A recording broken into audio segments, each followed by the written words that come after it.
Donc, il y a une question qui me revient souvent. Pourquoi tu galères à générer des clients de manière prévisible sur LinkedIn alors que tu as l'expertise, que tu crées du contenu et que tu as même des likes?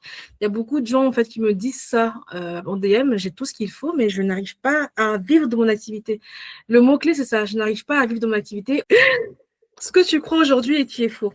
Il y a beaucoup de gens qui se disent, je n'ai pas assez d'abonnés.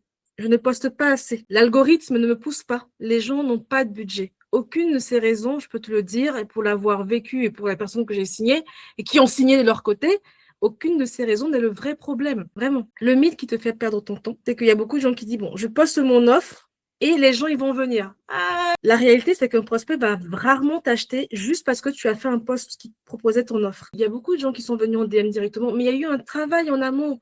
C'est-à-dire qu'il faut, en fait, comme je disais, avant d'automatiser, et aussi, tu peux demander en fait à quelqu'un de sortir sa carte bancaire sans un minimum de confiance en ton offre. Donc, en fait, tes posts aujourd'hui doivent faire le travail pour attirer, encore une fois, les bonnes personnes et puis faire sortir la carte bleue un peu plus vite que prévu. Et donc, les personnes, en fait, qui ont ce problème-là, surcompensent. Post au feeling sans stratégie, ou ils arrêtent même. Les posts ne génèrent pas assez de likes, du coup, pas de conversation qualifiée, et les personnes, du coup, sont invisibles aux yeux des bonnes personnes. Il y a aussi beaucoup de personnes qui dépendent des opportunités entrantes. Quand ça rentre, ça rentre. Quand ça ne rentre pas, la personne panique. Et forcément, on surcompense par deux. Tu penses que créer du contenu suffit, mais tu n'as pas de lead magnet, ni séquence mail, ni de process de vente défini.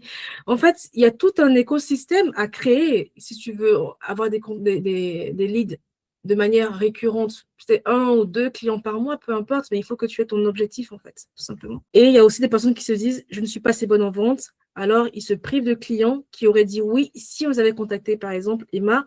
Je pense que si elle n'était pas allée contacter ces deux personnes-là, elle n'aurait pas eu ce chiffre, ces clients-là, in fine. Aujourd'hui, le problème, c'est qu'on ne sait jamais d'où viendra le prochain client, en fait. Et le truc que personne ne dit souvent, c'est que ton expertise, elle est solide, mais personne ne le sait. Il faut absolument que tu crées la confiance et que tu transformes tes likes en clients.